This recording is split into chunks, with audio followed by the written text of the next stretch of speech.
DLC. Jordan, what has been on your playlist lately? So I just published our review of Prince of Persia: The Lost Crown, which I think comes out next week. Yes. But review embargo's up.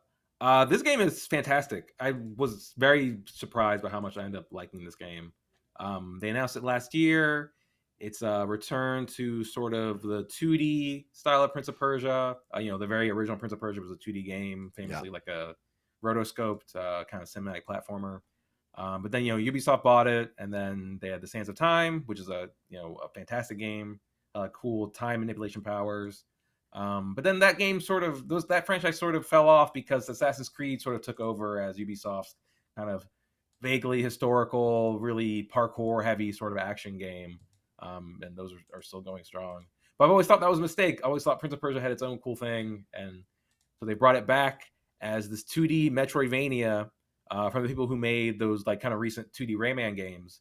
And it's just incredible across the board. The platforming, the combat, the puzzle solving, it's just a incredible game.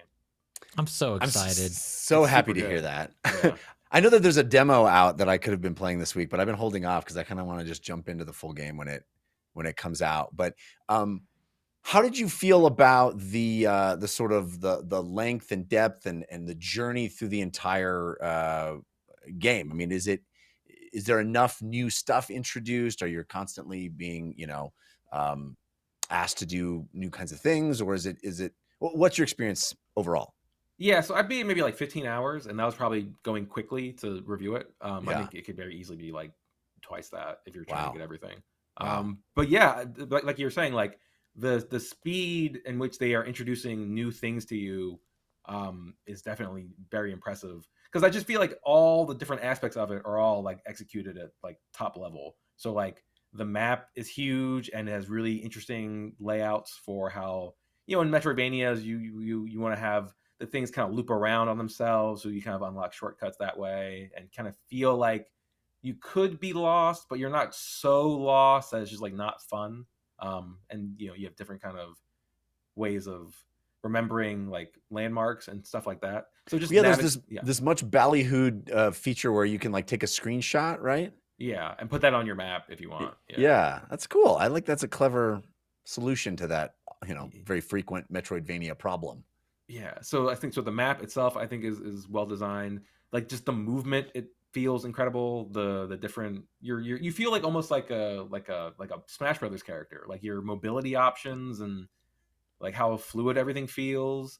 I think the combat has the depth of like a beat 'em up, where you're thinking about like how like combos. And I saw somebody do this crazy thing. It looked like something out of a fighting game. The way they were labbing out how like, if you can hit the guy in the air, and then you have like your bow and arrow to kind of keep him in the air, and then thinking about how they would be knocked back down at this angle. Like this, like you don't need to go that hard in the game, but the fact that there's a depth of that is really incredible. And then the powers that they give you, and they do a good job of giving you the most interesting powers really quickly. Because in most Metroidvanias, like, I'll probably get like a double jump, or I'll get like a grappling hook or something, and you do get that kind of later on.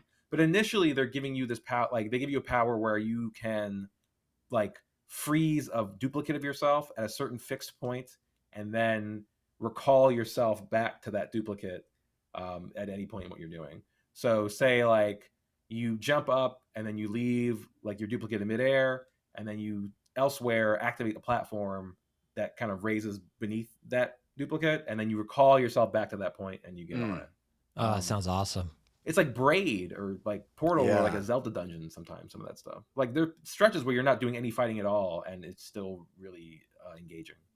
There's an interview I get print media. So I don't know if it's the newest digital, but the latest print issue of Game Informer, where they interviewed some of the devs of The Lost Crown, and they talked about your comment about it being like a fighting game, and that was something that the team looked at, is how do you make 2D fighting engaging? Because so many folks now just see 3D fighting and what that looks like, but they talk about how 2D fighting games are visually interesting and have really compelling animations, and also can feel really cool to do, like hands-on, on the stick or on the controller. So that's cool to hear that they've kind of pulled that off and are able to create something that is dynamic and fun and more than just like sword, because it's just technically one button, right? Like A to swing a sword, but then layered with, I guess, other mobility movements. Yeah, you have a sword. You have like your bow and arrow. You have a parry too, which is a big thing. But yeah, it's not there's not a ton of buttons that you're pressing, but different kind of ways you can finesse it makes it a lot. Just the feel of it is really great. I'm excited. Did you get a sense that it was a difficult game or accessible? I mean, the Rayman games, have a lot of those things, but are kind of more accessible on the accessible side, I would say. So they do a great job of giving you a lot of accessibility options. So you could, make it as hard or as easy as you want. You can make the parry timing window really generous. You can adjust how much damage you take from enemies. So they let you, you can even kind of like some of the platforming gets to like kind of Meat Boy level of like you have to be really precise and on all your wall jumping and stuff. But also they give you like options to skip that stuff too if you want. So they give you the whole gamut. Man, Christian, this sounds like your catnip. I think I already have the first game that's going to be added to my Christian tracks his potential game of the years. Here we are, January 14th, 15th. Yeah, I think this game looked awesome when it was announced. I love seeing the reviews. I also love that they did a demo. I think that's really smart. It shows a lot of confidence in it. And I love re-examining what a franchise is or can be again. Mm-hmm. I think they did that once already with Prince of Persia and brought it into 3D, and I loved those games, Sands of Time and that whole trilogy. And then they tried to do it again in 2008, I think is when it was, the one you really liked, Jeff, just like kind of the platforming game. And for whatever reason, that didn't hit. Subtitle-free one, yeah. Yeah. And now going back to these kind of 2D roots, and what better team than the team that has, some of that Rayman legacy. Those games are so good, and they're still beautiful today. You can go get any of those old Rayman. I mean, not the old ones are still beautiful too, but when I mean old, I mean like, what was it, like Xbox 360 generation? I think those Rayman games are stunning. Origins still. Legends. Yeah.